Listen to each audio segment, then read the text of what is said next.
I'm Howard Ames, 61, and for the past 30 years, I've spent my life making sure buildings in Columbus, Ohio are built right. I'm not much of a storyteller, but what I'm about to share is not only my personal journey, but also a warning about what happens when greed overtakes responsibility. Listen, because this story will make you wonder, what's really behind the towering skyscrapers we see every day? And are they really as safe as we think? I promise. By the end of this video, you'll see the world around you in a whole new light. It all started at Driftline Construction, where I worked as a young, eager kid fresh out of college. Back then, the company was run by Franklin Dre, a tough but fair man. He used to tell me Howard Construction is more than just building walls.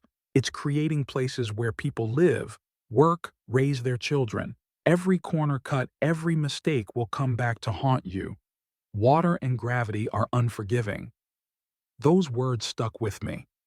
I became what people called a blueprint man because I knew every building regulation by heart, from footing dimensions to safety distances.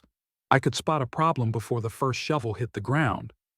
In 30 years, I never missed a deadline unless weather or supply chain issues got in the way. I was proud of that. But things changed when Franklin retired and his son Thomas Dre took over in 2010. Thomas was not like his father. He was ambitious, impatient, and wanted Driftline to compete with the nation's construction giants. I wasn't against development, but the way he did it worried me.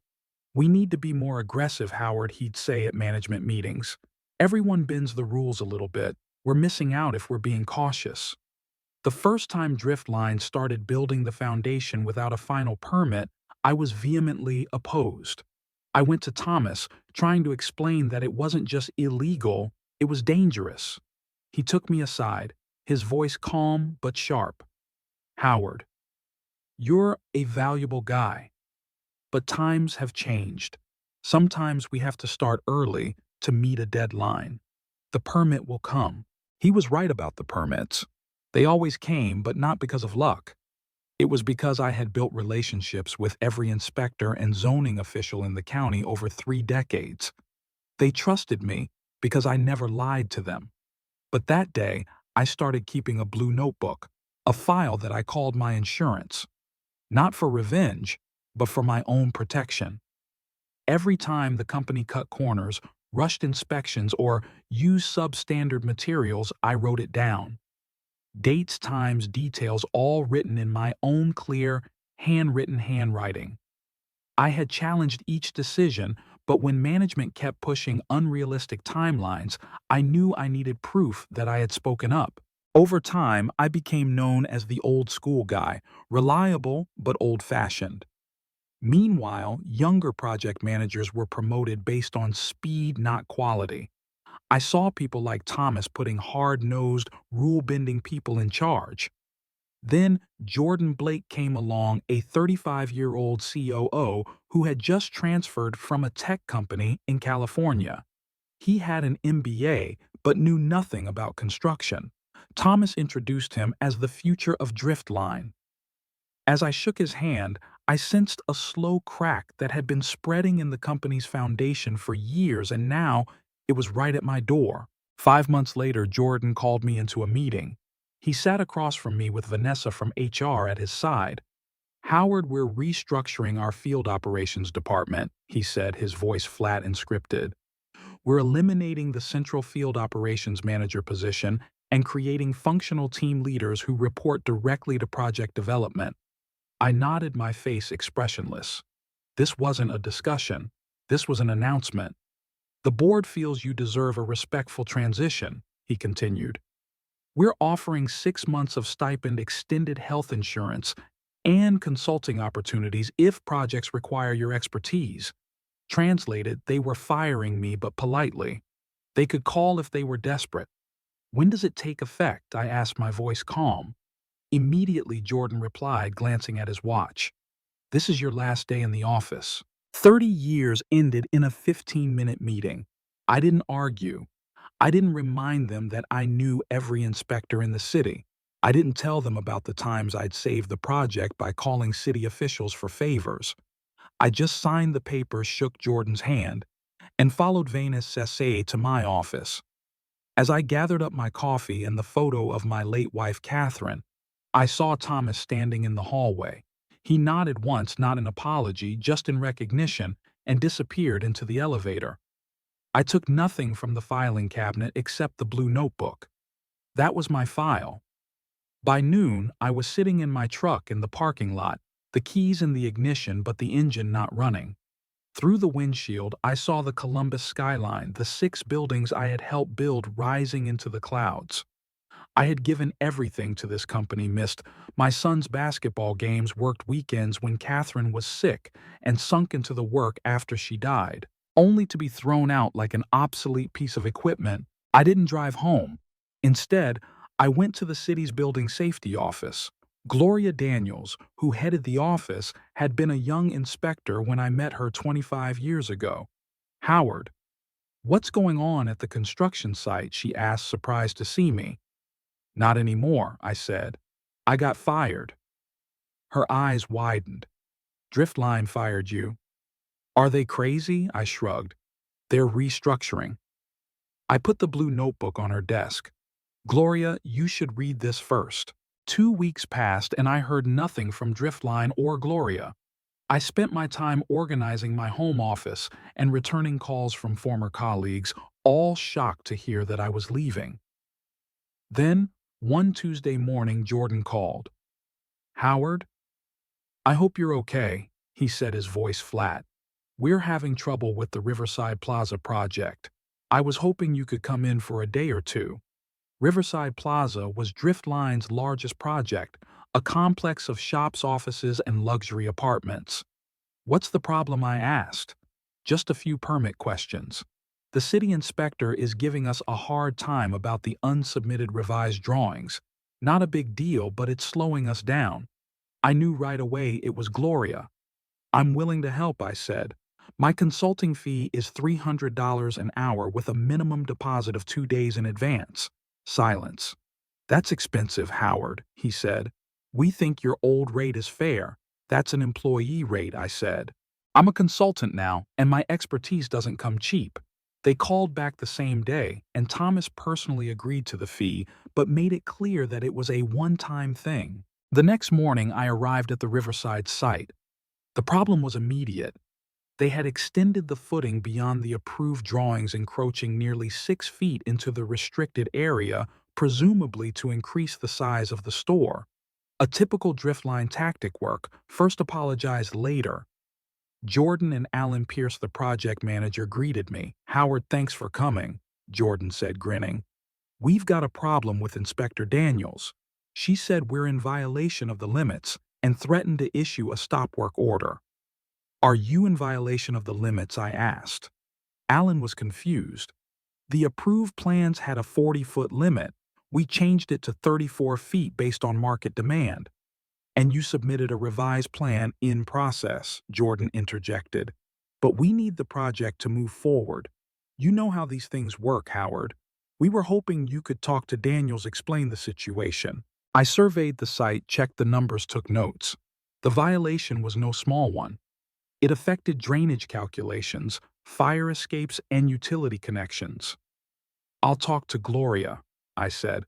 "But I need everything: original plans, revisions, permit applications, approval, letters, everything." They handed it over, eager for me to fix it.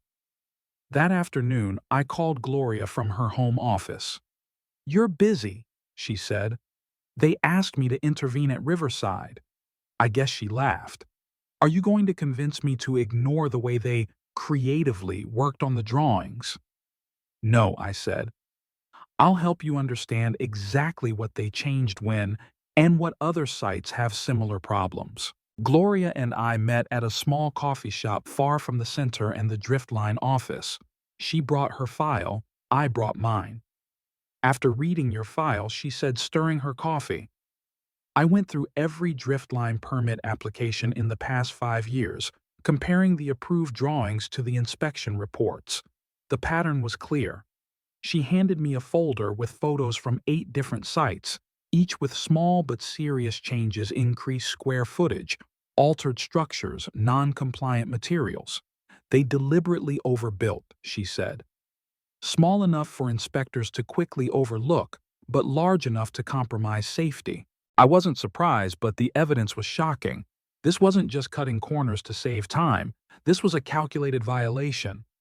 The worst part, Gloria said quietly, is that Thomas Dre has been pressuring my department for years, calling the city council when we enforce the code, saying we're anti-business. Two of my inspectors were transferred after reporting driftline violations. This was new information. The corruption wasn't just at Driftline, it had spread to city government. "Why are you taking action now?" I asked. "You know, Howard. Your documents show that I'm not a business. I saw a pattern, not just the word of an inspector against a powerful corporation. And because she hesitated, I'm retiring in 3 months. I have nothing to lose." I opened my file. There's more. After I was fired, I looked at my personal notes from the past 8 years. Every Driftline project had problems, but there was a pattern. They always changed the drawings after they were approved to increase the saleable or leasable square footage. They substituted cheaper materials that looked the same. They built fast by starting before permits, assuming they would be approved. "How far did it go?" Gloria asked. Thomas knew, I said. The project managers carried out his vision. Jordan was brought in to optimize, which meant less control. Gloria nodded. "The violations at Riverside were enough for me to stop work, but to fix it, we need to do it all at once." "Every project is on," I said. "Complete inspections, document reviews, material testing. That would shut down the Driftline for weeks, maybe months," she said. "The economic impact would be huge: lost jobs, delayed projects." "But these are buildings where people live and work," I interrupted. "I've spent my life making sure they're safe. I don't stop because I lose a job." The next morning, I met Jordan at Riverside as promised. He was nervous, pacing back and forth. "Did you talk to Daniels?" he asked immediately. "Yes," I said calmly. "We've talked it over." His eyes lit up. "So can we continue while we work on the revised drawings?" "I've explained the technicalities," I said carefully. "Limit changes, drainage implications, utility conflicts." Jordan frowned. "That's not the answer, Howard. She's following the process," I said. "This change needs a full review. You're to stop work in the affected area until it's approved." His face darkened. "That's not why we hired you." "You hired me for my expertise and my connections," I corrected. "I provide both. My professional opinion is that this change needs review, and her relationship with Daniels allows her to explain the process instead of ordering a stop." Jordan left to make a phone call, probably to Thomas. I took the opportunity to speak to Luis, the site manager I'd known for 15 years. "They made you build outside the permit," I whispered. "It came from above," Luis replied, annoyed. "They said a revised permit was coming." "It's not coming," I said. "More inspectors are coming. If I were you, I'd make sure everything was exactly as the approved drawings were. No more, no less." That afternoon, Thomas called, his voice tense.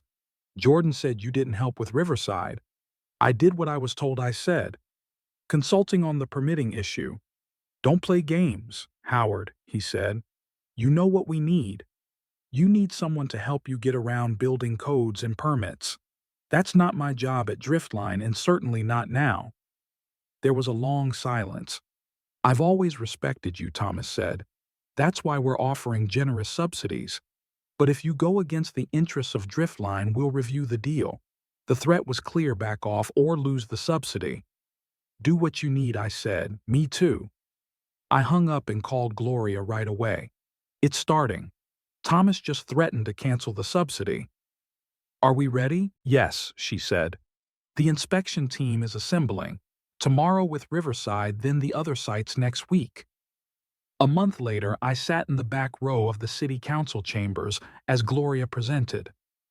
The room was packed: contractors, developers, Driftline employees, reporters. Thomas and Jordan sat in the front row with lawyers beside them. Gloria detailed slide by slide the violations on 12 projects, substandard materials foundations poured before permits oversized square footage. This was not an individual error or an accidental mistake, she concluded. Documents from former manager Howard Ames show a pattern of intentional violations spanning 8 years. Thomas turned, searching for me, in the crowd. His eyes were not angry, but defeated. The city attorney stood. Based on this finding, we are issuing an emergency stop work order on all driftline projects. We are also ordering a comprehensive inspection of every driftline building built in the past 10 years at the company's expense. The conference room was noisy. This wasn't a slap. This was a disaster for driftline. Furthermore, the lawyer said we're referring the matter to the DA to consider forgery charges. Jordan blanched. He'd signed a lot of those documents. I didn't stay to see Thomas speak to the press or Jordan meet with the lawyers. I didn't need to see Driftline collapse. As I walked back to my car, Peter Hammond, the owner of Ashenbrook Construction, called. "Howard, I heard what happened. We should talk. I need someone who knows how to do it right." 6 months later, I was standing on the 19th floor of an office tower under construction, the wind blowing hard, but I didn't feel cold. The inspector signed off on the revised drainage plan, said Megan, my new assistant, said it was the most thorough document they'd ever seen. I nodded. "Good. Go. Concrete pour scheduled for next week, weather permitting. Make sure environmental monitoring equipment is ready." My phone buzzed. A Driftline news story: CEO Thomas Dre resigns amid investigation. I put the phone away. Driftline survived, but its reputation was tattered. Jordan had left quietly, returning to California. My new office in Ashenbrook was smaller, but I didn't mind. The title of Director of Compliance and Quality Control gave me the authority to stop any project that deviated from the drawings. Peter hired me to keep the company honest, not to take shortcuts. As Megan and I got off the site elevator, she asked, "Do you ever regret Driftline?" "They were a big part of your life." I thought for a moment, stepping out onto the ground. All around the site was bustling, everything in its place. "No," I said. "I don't regret doing the right thing. Never have and never will." I looked up at the building, rising straight, solid, and stable, just as it should be. I want to share a true story so you can understand why I do this. In 2006, a Cincinnati apartment building collapsed because the contractor used substandard concrete to save money. Fortunately, no one died, but dozens of families lost their homes. I went to the scene after the incident, helping assess the damage. I met a single mother named Sarah who had lost everything that belonged to her son in the rubble. She told me I trusted them to build this house safely. Now I don't know who to trust. That moment reminded me that my job isn't just about building, it's about protecting people's trust. My journey with Driftline isn't about revenge. It's about keeping promises to people like Sarah, to people who walk into buildings without thinking about the foundation or the materials because they believe someone else is doing the right thing. When I refused to help Driftline circumvent the law, I wasn't just protecting my reputation. I was protecting the people who would live and work in those buildings. And when I handed Gloria the blue book, I knew I was putting everything at risk: my pension, my relationships, my reputation. But I also knew that if I didn't do it, I wouldn't be able to look in the mirror every morning. Now at Ashenbrook, I have the opportunity to start over, to build things right from the ground up. Every drawing I review, every site I inspect, I think of Franklin Dre and his lessons. I think of Catherine, who was proud of me for never compromising. And I think of people like you who deserve to live in a world where buildings don't collapse because of greed. So what's the lesson? Sometimes doing the right thing isn't easy. It might cost you your job, your friends, or your comfort, but the value of honesty, of standing up for what you believe in, is greater than any pension or title. I'm not saying you have to take down a corporation like I did, but in life, whether you're a bricklayer, a teacher, or an office worker, Be the one who does the right thing. Because as Franklin said, everything you build, whether it's a building or a life, must stand the test of time. I'm still working, still checking blueprints, still making sure things are right. But now I'm doing it for a bigger reason to prove that doing the right thing never goes out of style. Thank you for reading this far. If this story has made you think differently about the world around you, please share. And tell me, have you ever had to stand up for what's right? Leave a comment and we'll continue the story. I stood there on the land where Ashenbrook Construction is building, feeling a sense of satisfaction I hadn't felt in my final years at Driftline. But my story wasn't over. Doing the right thing is a never-ending journey, and what happened next tested my faith in ways I couldn't have foreseen. Let me tell you, because this is where things get complicated, and I realize that even when you think you've won, there are always other battles to fight. After joining Ashenbrook, I thought I had found a place where my values were respected. Peter Hammond, the company's owner, was a straightforward man who had spent his days working on construction sites before building Ashenbrook into a competitor to the Driftline. He told me in our first interview, "Howard, I don't need someone who's going to cut costs. I need someone who's going to keep us honest. I heard what you did with the Driftline. That's why I want you here." That made me feel seen, as if my 30 years of dedication were finally making sense in a new place. But not everything at Ashenbrook was perfect. A few months after I started, I noticed small but worrying signs. Some project managers, especially the younger ones, tended to rush ahead without always checking the drawings. It wasn't that they were intentionally violating the Driftline rules, but their haste sometimes led them to overlook important details. I remember one time I noticed the steel reinforcement was not up to spec for a 12-story office project. It wasn't a major deviation, but it was enough to affect the long-term durability of the structure. I immediately ordered a halt to the installation and called the supplier to clarify. The project manager, a guy named Ryan, 29 years old and ambitious, was not pleased. "Howard, we're just a little behind," he said, his voice full of irritation. "This steel is fine. You're overdoing it." I looked Ryan straight in the eye and replied, "Do you know the landmark building in Dayton? In 1998, they used substandard steel to save a few $1,000s. 3 years later, a small fire exposed cracks in the structure.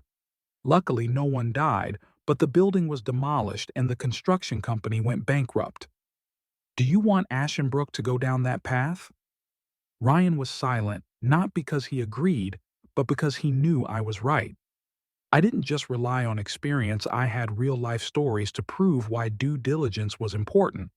I then worked with Ryan to ensure that every subsequent batch of steel was thoroughly inspected before it was used. He was slowly catching on, but I knew I had to do more to change the culture. Changing the mindset of people like Ryan wasn't easy. Many of them had grown up in an era where speed and profit were paramount. They didn't mean to make mistakes, but they didn't understand that small details, a wrong calculation, a substandard material could lead to disaster. I started holding weekly training sessions for the project management team, not only to teach about building codes, but also to share stories from my own career. I told them about a project in Cleveland in 2002 where a contractor had skipped a waterproofing requirement for the foundation because he thought the soil here was dry enough. 2 years later, groundwater seeped in, damaging the entire basement, costing the developer millions of dollars in repairs. "It's not just about money," I told them. "It's about trust. When you build a building, you're promising the people who use it that they're safe. Don't break that promise." These training sessions gradually changed the way the team viewed the work. Megan, my assistant, became a great ally. She was young, only 26, but she had a curiosity and respect for the job that I rarely saw in people her age. She began taking notes on everything I said in training sessions, turning them into a compliance manual that she shared with the team. "You should write a book, Howard," she joked once. "Or at least start a YouTube channel." I laughed, but the idea got me thinking. Maybe my story, the lessons I learned, could inspire someone beyond Ashenbrook. While I was laying the groundwork at Ashenbrook, I got an unexpected call from Gloria Daniels, who was now retired but still in touch. "Howard, I need your help," she said, her voice serious. "I'm advising a group of lawyers in Columbus. They're representing a group of residents suing Driftline over problems in an apartment complex the company built 5 years ago. Would you be willing to meet with them?" I hesitated. I had left Driftline, and part of me wanted to put the past behind me. But I also knew I couldn't turn my back on the people who might be suffering from the cuts I'd made in my blue book. I met the lawyers at a small office downtown. They represented 40 families living in the Riverwalk apartment complex, a project Driftline had completed while I was there. Residents were complaining about leaking water-cracked walls and unreliable electrical systems. "We suspect that Driftline used substandard materials and did not comply with building codes," explained an attorney named Ellen Harper. "But we need someone who knows how the company operates to confirm this. Your documentation from the previous investigation is key, Howard. Can you review our records and give us your opinion?" I agreed, but on one condition: I would tell the truth, no embellishments or speculation. Over the next few weeks, I spent hours reviewing drawings, inspection reports, and photos from the Riverwalk. What I found chilled me. Driftline had replaced the reinforced concrete with a cheaper type that was substandard for the building's load. They had also reduced the thickness of the waterproofing, which explained why water was leaking everywhere. I remember the project well because I had objected to the changes, but Thomas had brushed me off, saying we need to save money to be competitive.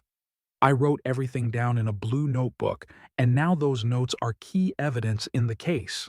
I worked with Ellen to prepare a detailed report explaining each technical violation in language the jury could understand.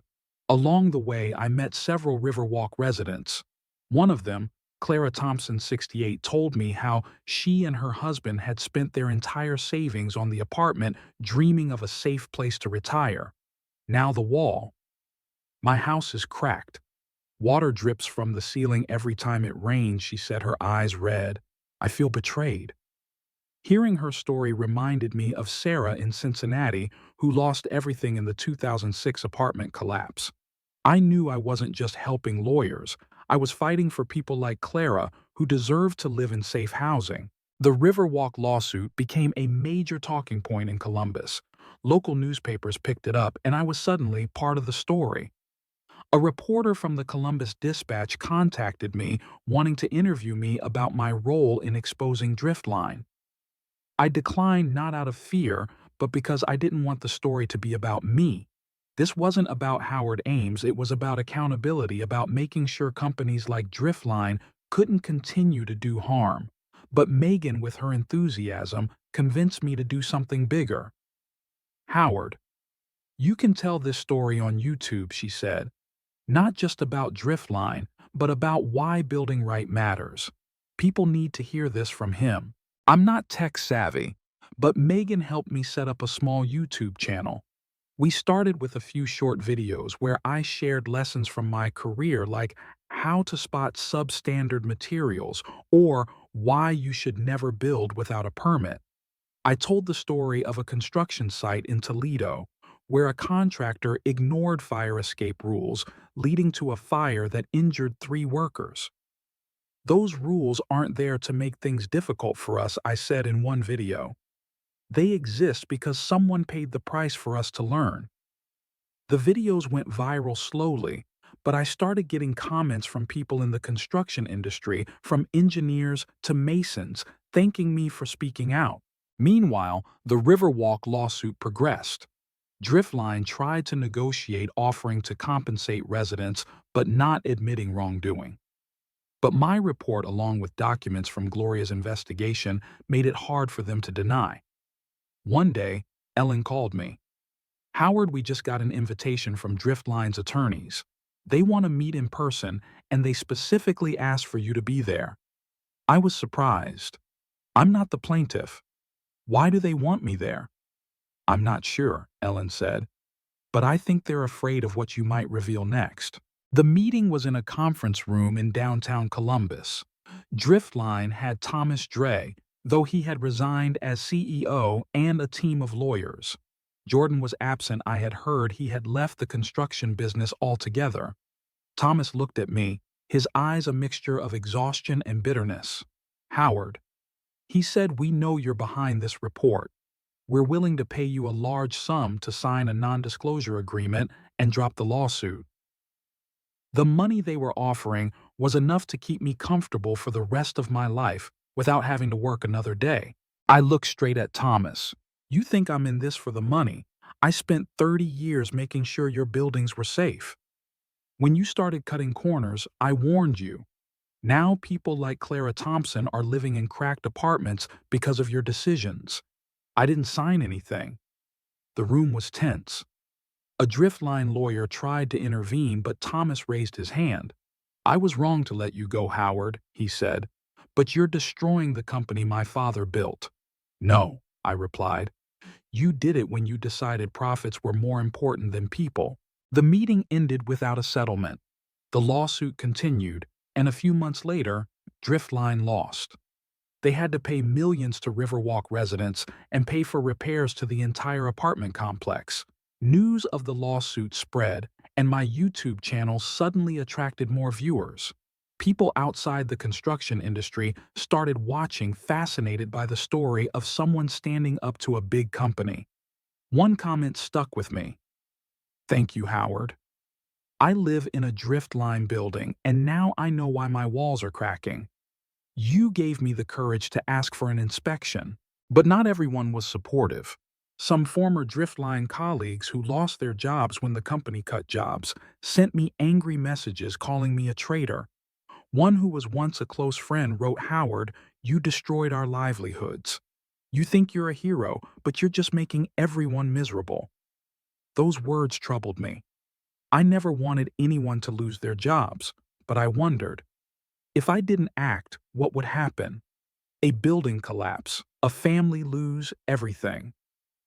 I thought back to the 2007 Minneapolis bridge collapse, where 13 people died because of faulty design and maintenance. I couldn't let that happen in Columbus. To balance things out, I started a YouTube channel that not only talked about mistakes, but also about people doing the right thing. I interviewed Luis, a construction manager from Driftline, who now works for a smaller company. He shared how he refused to working outside of his license after learning a lesson from Riverside. "Howard taught me that doing the right thing not only protects your job but also your reputation," he says. I also invited Megan on the channel to talk about how she is inspiring the younger generation in the construction industry.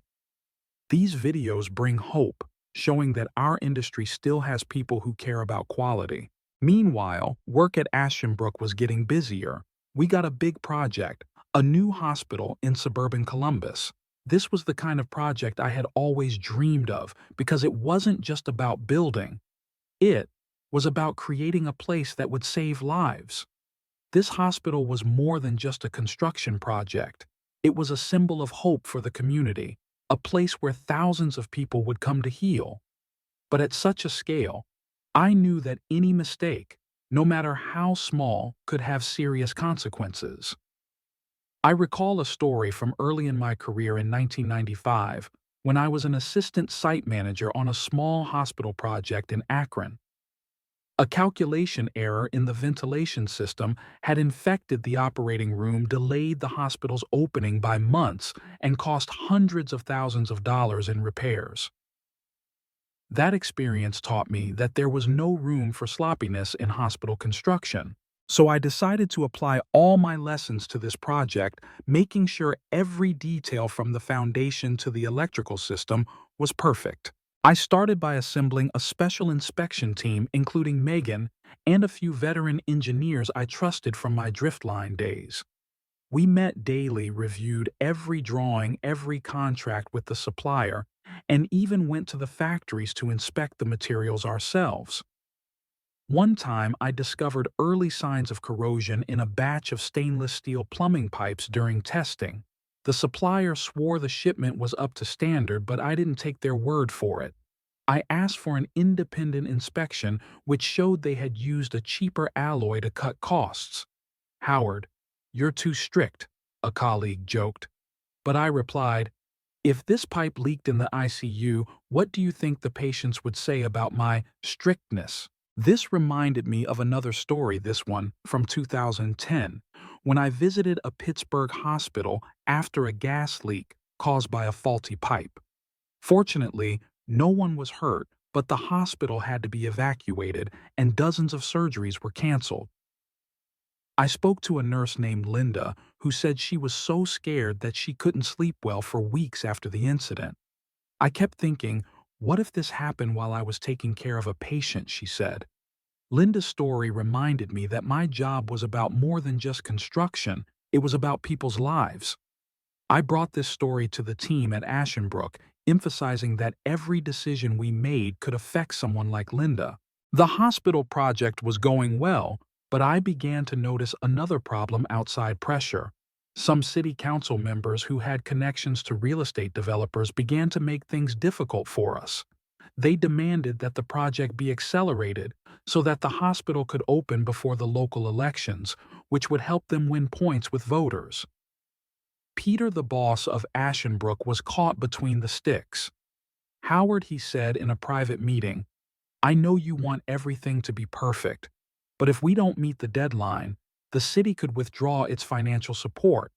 We need to find a balance."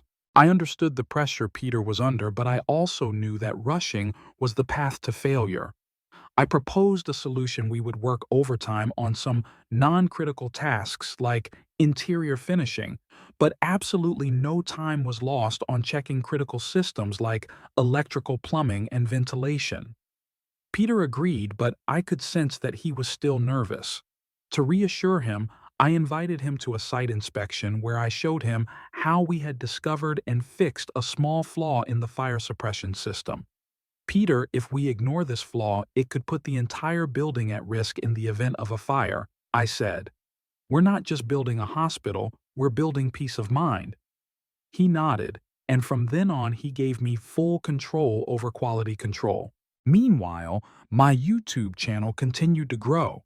A video I posted about the 5 deadly mistakes in hospital construction attracted thousands of views, not only from industry insiders, but also from doctors, nurses, and even patients. One comment touched my heart.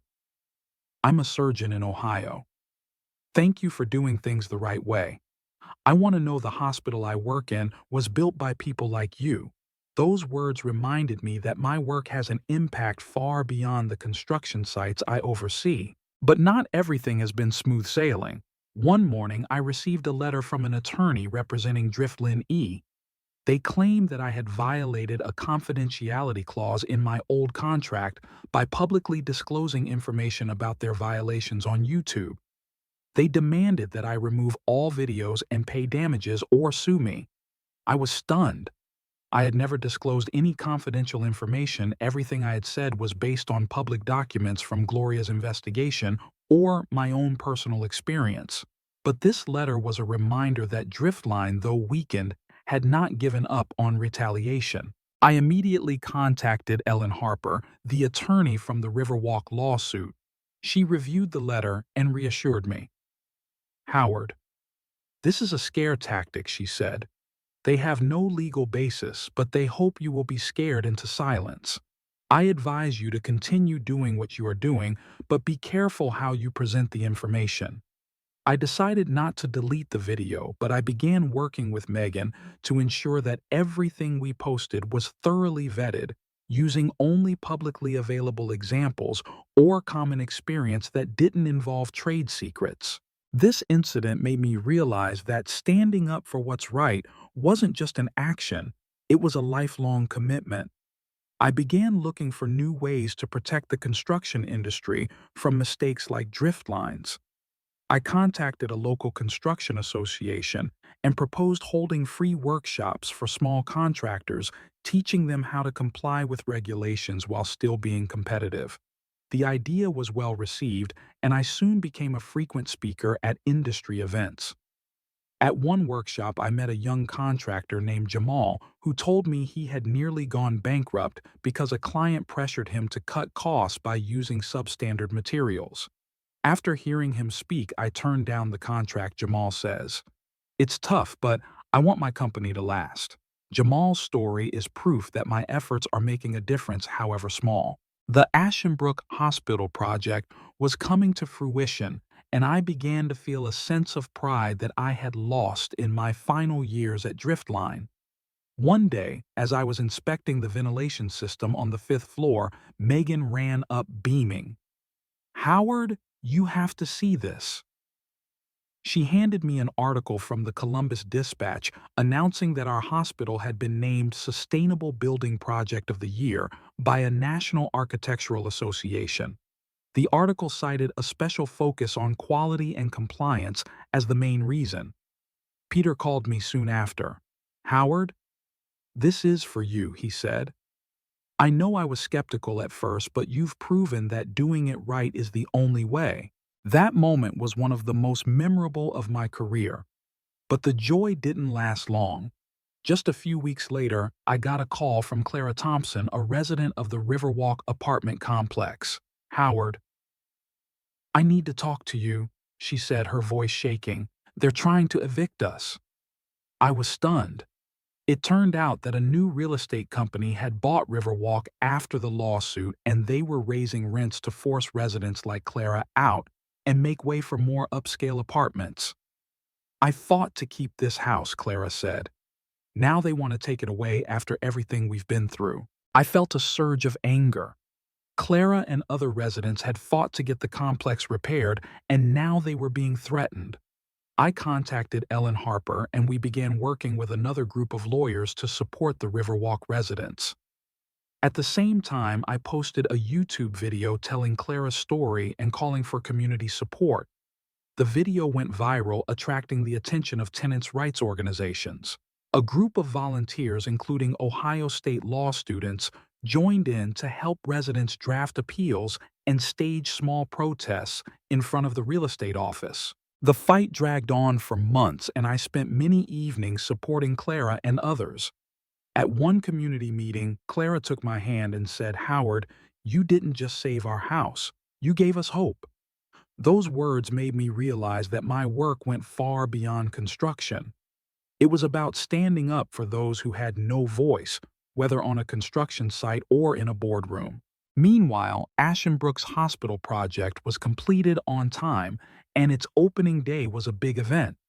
I stood on the sidelines watching the first doctors, nurses, and patients enter the building. One doctor, Dr. Margaret Evans, came up to shake my hand. "I heard about you, Mr. Ames," she said. "Thank you for building a place where we can save lives." I smiled, but inside I thought about all the battles that had led me here, from the blue notebook to the sleepless nights worrying about the Driftline lawsuit. Every step had been worth it. My YouTube channel now had tens of thousands of subscribers, and I began to receive invitations to speak at conferences, construction conferences across the country.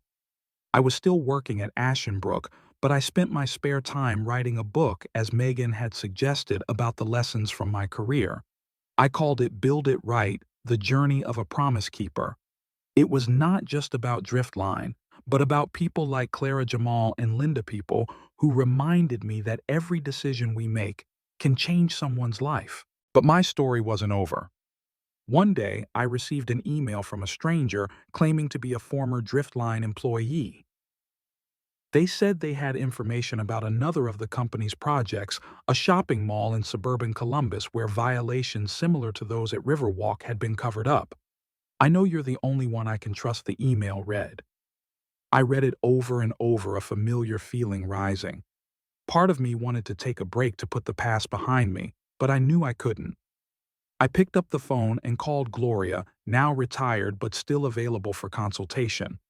"Gloria, it looks like we have work to do," I said. I sat in my small office in Ashenbrook, the light from the window shining on my desk, where an email from a former Driftline employee was still open on the screen. "I know you're the only one I can trust," they wrote. The words echoed in me, taking me back to the days when I'd faced Thomas Dre and Jordan Blake. I'd thought the story of Driftline was over, but clearly the dark corners of the company had yet to be fully exposed. I knew I couldn't ignore this email, even though part of me longed for peace after all that had happened. I took a deep breath, sipped my coffee, and started reading the email again, looking for clues about the shopping mall project the person had mentioned. The sender identified herself as Karen, a former Driftline accountant who had left the company shortly after the stop work orders were issued. She wrote that in her final months there she had stumbled upon documents related to the Greenview Mall, a project completed 7 years ago in suburban Columbus. According to Karen, the document showed that Driftline had used substandard roofing materials and skipped fire resistance tests to save money. "I'm not an engineer," she wrote, "but I know these numbers are wrong. They've been hiding this from the inspector, and I think the mall may be unsafe." She ended the email with a plea: "Please look into this, Mr. Ames. I'm afraid that if no one does something, something bad will happen." I felt a rush of adrenaline like the first time I opened my blue notebook. But this time, I also felt a greater sense of responsibility. The Greenview Mall wasn't a construction site. It was operational with hundreds of stores and restaurants and thousands of people passing by every day. If Karen was right, any structural or fire suppression deficiencies could spell disaster. I recalled the 1988 Kansas City Mall fire, where a substandard roof had collapsed, killing 4 people and injuring dozens. I couldn't let the same thing happen in Columbus. I called Gloria Daniels right away, knowing she was retired and enjoying her gardening days. "Howard, I just pulled up a row of daisies," she said, her voice cheerful. "Don't tell me you're finding trouble again." I laughed but got to work. "Gloria, I got an email from a former Driftline employee. They said the Greenview Mall might have serious problems. Are you still in touch with anyone in the building safety department?" Gloria was silent for a moment, then sighed. "I know you won't let me rest easy. Send me that email and I'll call some old friends. But Howard, you need to be careful. Driftline lost the lawsuit against Riverwalk, but they still have money and connections. If you dig too deep, they won't let you go." I emailed Gloria and started researching Greenview. I dug through my old notes from my time at Driftline, trying to remember if I had anything to do with the project. It turned out I had only supervised the first phase of Greenview before being transferred to another project. But I clearly remembered the pressure from Thomas to finish the mall before the Christmas shopping season, despite repeated delays from the material supplier. One entry in my blue notebook read, March 12, 2018. Greenview Thomas requested cheaper composite roof. Fire hazard warned. Overruled. That note made my heart race. If Karen was right, Thomas's decision could be putting thousands of people at risk. While waiting for Gloria's response, I decided to go to Greenview to see for myself. I drove to the mall on a Saturday afternoon when it was packed with families, couples, and seniors strolling around. I walked in pretending to be a shopper, but my eyes were glued to the ceiling, the pillars, and the fire escape. From the perspective of to the average person, everything looked fine. The lights were bright, the store was clean, Christmas music was playing. But with my construction eye, I noticed a few worrying signs, a few small cracks in the ceiling near the food court, and some of the fire exits looked like they had not been regularly maintained. I was no fire safety expert, but I knew enough to feel uneasy. I stopped at a coffee shop in the mall and called Megan. "Can you find me a fire safety expert?" I asked. "I need someone to inspect the Greenview Mall without drawing attention." Megan, as usual, was immediately enthusiastic. "I know someone. My brother works with a former fire inspector who is now an independent consultant. I'll put him in touch." Within 24 hours, Megan had arranged for me to meet with Dave Whitaker, a quiet man with 20 years of experience inspecting commercial buildings. I told Dave about Karen's email and my suspicions, emphasizing that we needed to keep it a secret to avoid causing a public panic. Dave agreed to inspect Greenview on the condition that I provide any documents I had from the Driftline era. I gave him a copy of the relevant notes from the Blue Book along with some old drawings I still had. A week later, Dave called back. "Howard, you're right," he said, his voice serious. "I inspected the roof at Greenview under the guise of routine maintenance. The composite materials they used were not up to standard for fire loads. In a major fire, the roof could collapse in 10 minutes, not enough time to evacuate everyone." He sent me a detailed report with photos of structural weaknesses in the roof and sprinkler system. Dave's report was a wake-up call, but I knew I needed more evidence to act. I contacted Karen again, asking if she could provide the accounting documents she had mentioned. Karen hesitated. "I'm afraid of being sued, Mr. Ames," she said. "Driftline has made life very difficult for many former employees like me." I reassured her. "Karen, I understand that fear. I've dealt with them myself. But if this mall is unsafe, we have a responsibility to take action. I will protect your identity as much as possible." After a few days of thinking about it, Karen sent me a PDF file containing invoices and contracts from the Greenview project.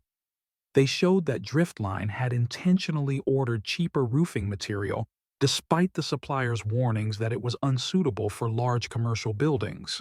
With Karen and Dave's evidence, I knew I had to bring this up, but I also knew I had to do it the right way. I contacted Gloria, and she introduced me to a new inspector in the building safety department, Marcus Lee. Marcus was young, energetic, and more importantly, unconnected to the politicians who had defended Driftline. I met Marcus at a small suburban diner where we could talk unnoticed. I handed him Dave's report and Karen's documents along with my notes. "If what you're saying is true," Marcus said, flipping through the pages, "we can order an emergency inspection of Greenview. But Howard, you need to be prepared. If we do this, Driftline and their shareholders will fight back hard." I nodded. I'm used to them fighting back. But I can't sit idly by knowing that thousands of people are walking around in a building that could collapse at any moment. Marcus agreed to cooperate with me, but he asked for more time to assemble an inspection team without leaking the information. Meanwhile, I returned to my YouTube channel, but this time I was more careful. Instead of talking about Greenview directly, I posted a video titled, "Why Shopping Malls Can Be More Dangerous Than You Think." In it, I talked about historical shopping mall fires, like the 1980 Las Vegas fire, where an outdated fire suppression system injured 85 people. I emphasized the importance of regular inspections and using quality materials without specifically mentioning Driftline. The video garnered tens of thousands of views, and I received many comments from viewers worried about the safety of shopping malls near their homes. While waiting for Marcus to prepare the inspection team, I received a surprise call from Luis, Driftline's former site manager who had worked at Greenview. "Howard, I heard you were investigating the mall," he said, his voice low. "How did you know?" I asked, surprised. "Words travel fast in this business," Luis replied. "Listen, I'm not proud, but I was the roofing supervisor at Greenview. I told Thomas the material was bad, but he told me to shut up and get to work.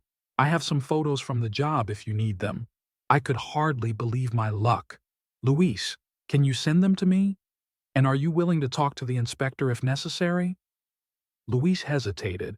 "I don't want to lose my job, Howard, but I'll send me the pictures. If you need me to come forward, give me some time to think about it." Luis's pictures were another important piece of the puzzle. They clearly showed the shoddy roofing materials that had been installed along with substandard joints.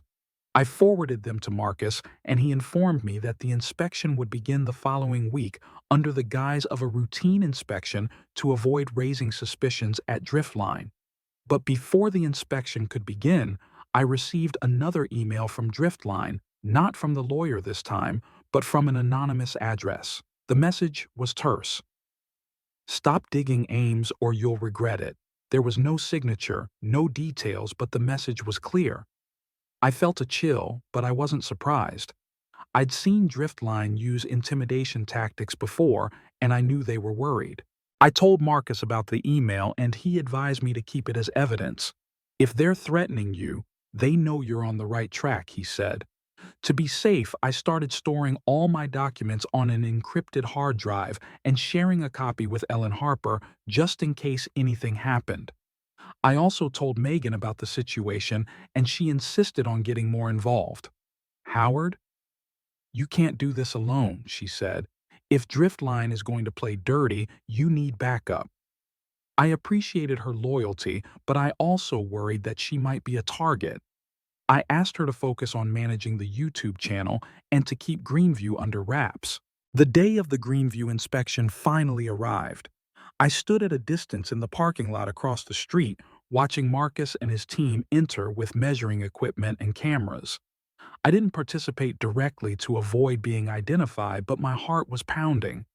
Within hours, Marcus called back. Howard, it's worse than we thought, he said. The roof isn't just weak. The sprinkler system doesn't have enough pressure to handle a major fire.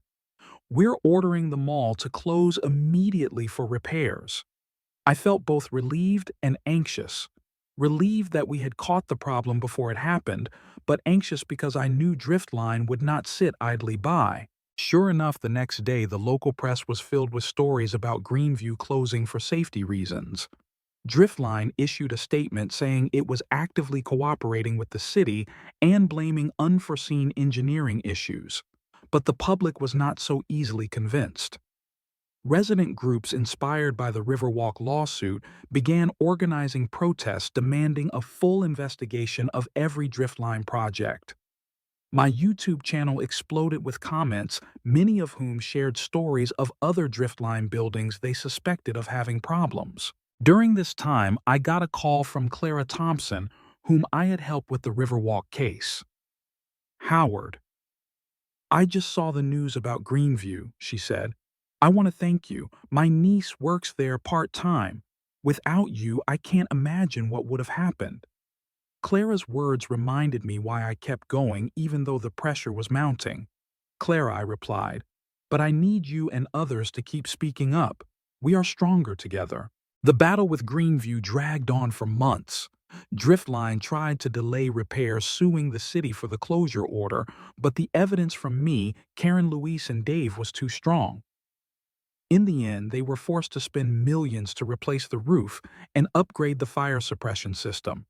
The mall reopened safer than ever, and I received a thank you letter from Greenview management, not from Driftline, but from the stores and employees who worked there. One wrote, "Thank you, Mr. Ames, for keeping us safe. You are our hero." But the story doesn't end there. The Greenview incident sparked a wave of change in the Columbus building industry. The city passed new regulations requiring more stringent inspections for commercial buildings. I was invited to serve as an advisor to a new building commission where I helped draft guidelines to prevent violations like drift lines.